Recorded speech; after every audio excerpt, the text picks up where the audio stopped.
everybody! Welcome to my channel. Tara, luto tayo.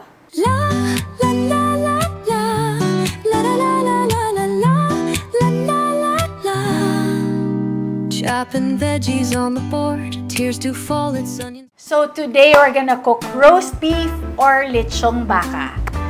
It's a wonderful recipe to cook when you're preparing a special dinner for your family. It's so easy. It's so good.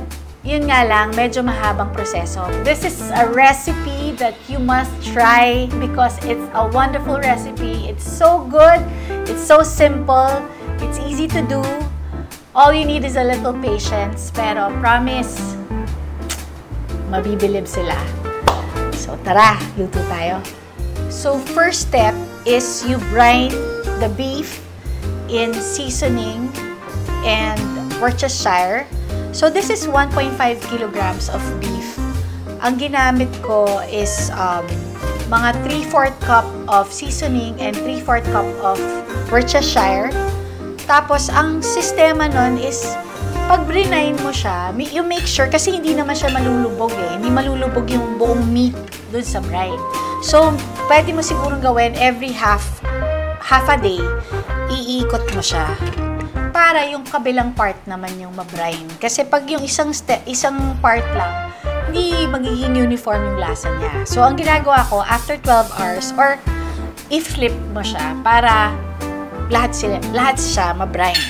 So, pagka-brine mo, the next step is i-bake mo na siya sa oven. So, papakita ko lang ito na kung paano mo siya lalagyan ng seasoning pag ready na siyang i-oven. So, we're gonna pretend na na-brine na to.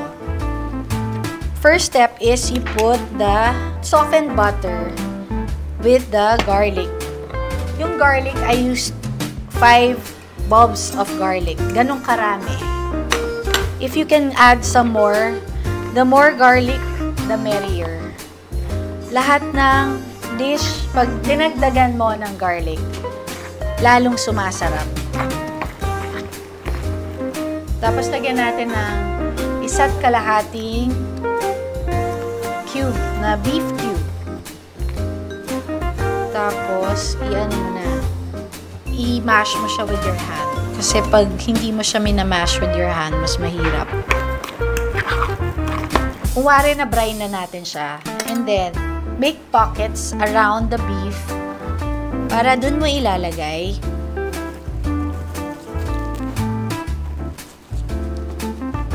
yung mga butter with the garlic. Para yung garlic ma-infuse dun sa meat. Yun yung sinasabi ko, sobrang tigas ng karne natin dito sa Pilipinas.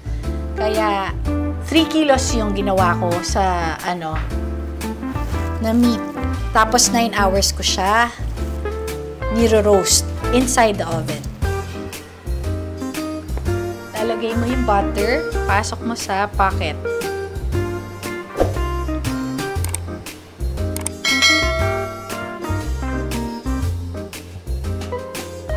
Yung butter is mga mga 1 stick of butter yung ginamit ko for this.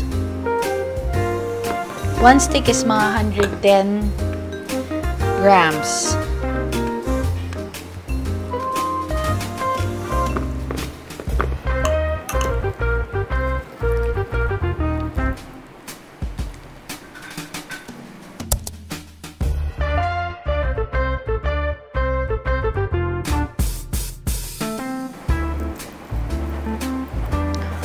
Tapos, yung salt, ihimas mo.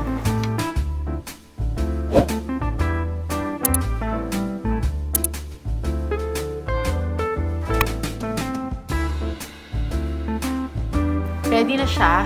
So, after that, pasok na natin siya sa oven.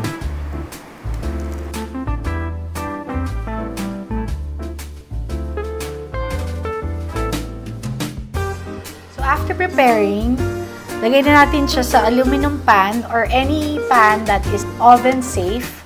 Tapos, pasok na natin sa oven. The oven is, ang temperature niya is 75 degrees centigrade. So, ang ginamit ko this time is, this is 1.5 kilos, pero yung brinahin ko is 3 kilos. So, ginawa kong 8 to 9 hours yung baking niya.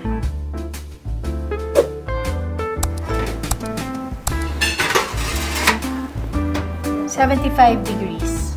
8 to 9 hours for 3 kilos of roast beef.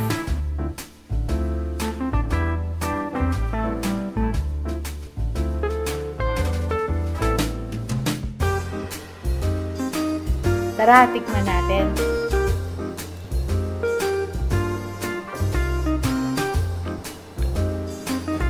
Malambot na, masarap, pumasok lahat ng lasa niya. Success. Thank you for watching. Please subscribe to our channel. Tara, luto tayo in YouTube, Facebook, and Instagram, pati TikTok. See you sa next vlog!